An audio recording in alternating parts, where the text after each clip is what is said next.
They look down on us. Like I said, they treat us like peasants. And we ain't. We're all humans. Why shouldn't we be living in a decent property? Oh, because we're in social housing. Hang on a minute. What, while you're living in your lovely, luxurious property, you're looking down on us because we're social housing. It's wrong.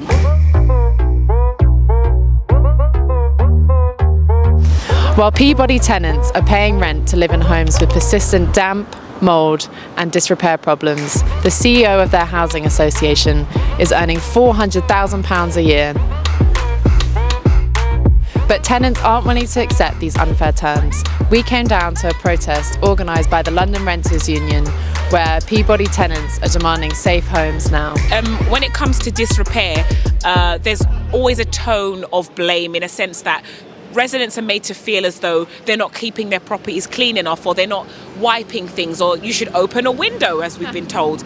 And structural issues cannot be solved with a lick of paint and a bit of mould wash. It does require maintenance, as with anything good that we want to maintain in life, whether it's a car, a building, a business. Maintenance is key in longevity, and they've forgotten these values. We're all living in mouldy, damp properties, and a lot of the kids as well have got, they're suffering with respiratory problems. A neighbour of mine, her children always have flare-ups on their skin.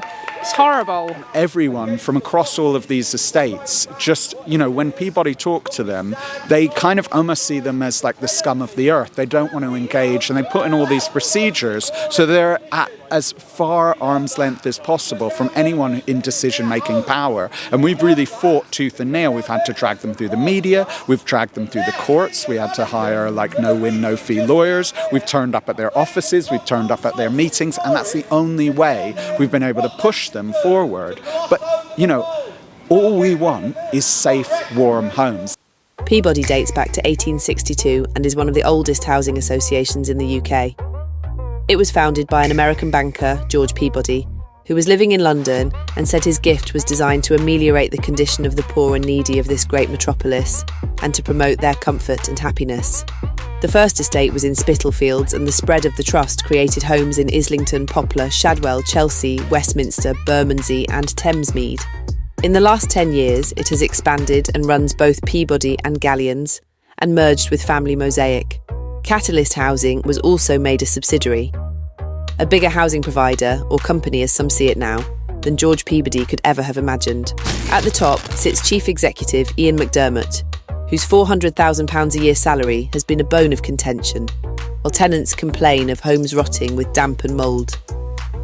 London is, a very buzzing economy, in the world stage, and Peabody originally started off as Quakers, offering affordable housing to working class people of London, and it seems they fell away from their original goals and their original ideas of what they believed to be ethical housing, and they've just fallen into the trap of wanting to be property developers.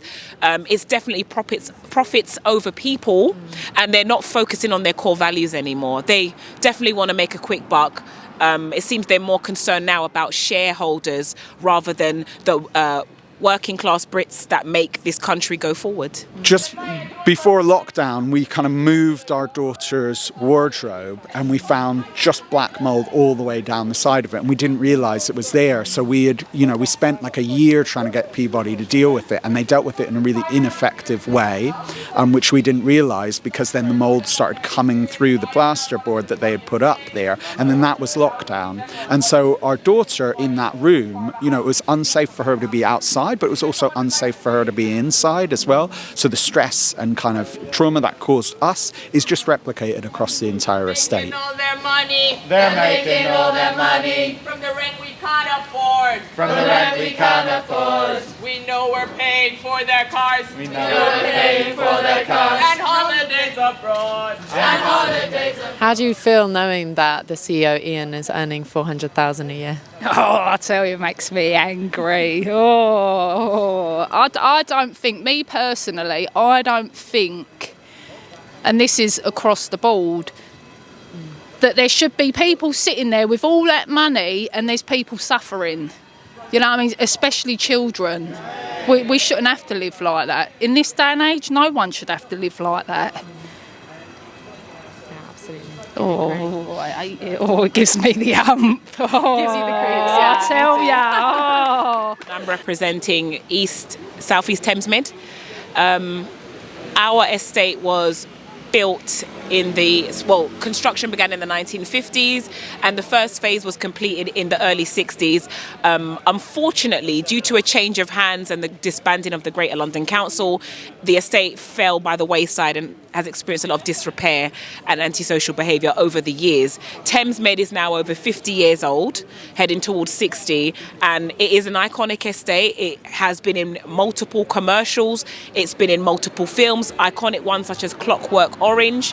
The estate is unique. The architecture and structure and layout of the land is very different compared to the other estates in London.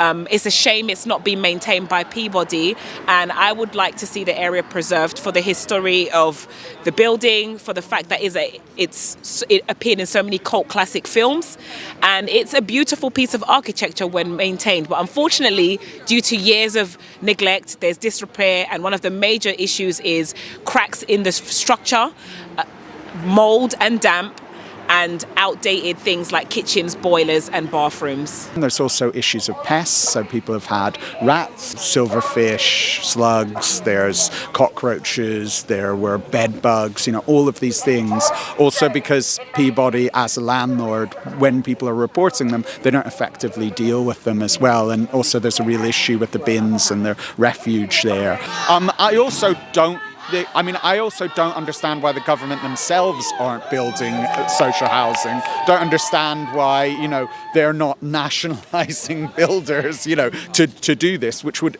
make it so much more effective. Because what they've got is a situation now where every single point along the road, someone's trying to extract value. So sometimes it's not even Peabody's fault. It's the subcontractors they're hiring who are hiring other subcontractors. So it's this kind of pyramid model where at every point, someone's trying to extract value rather than actually get to what they need, which is a safe, warm home.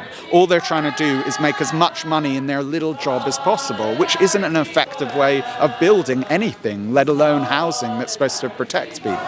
Do you feel like it's being run like a business rather than a housing provider? Oh, 100%. 100%. They're all sitting there with their big bonuses at the end of every month or every year. So it's definitely 100% it's a business. It's not like a thing where there's no care about it, there's no empathy, there's no compassion. We're just little cash machines for them. A Peabody spokesperson said, "We're listening, acting and spending £1 million every day to maintain and improve residents' homes. Issues like damp and mould can be difficult to fix, but we're committed to improving and will keep working with residents to make things better." As a not-for-profit organisation, we invest every penny in homes and communities, and we are doing all we can to work with residents and invest as much as possible in looking after their homes and providing good service.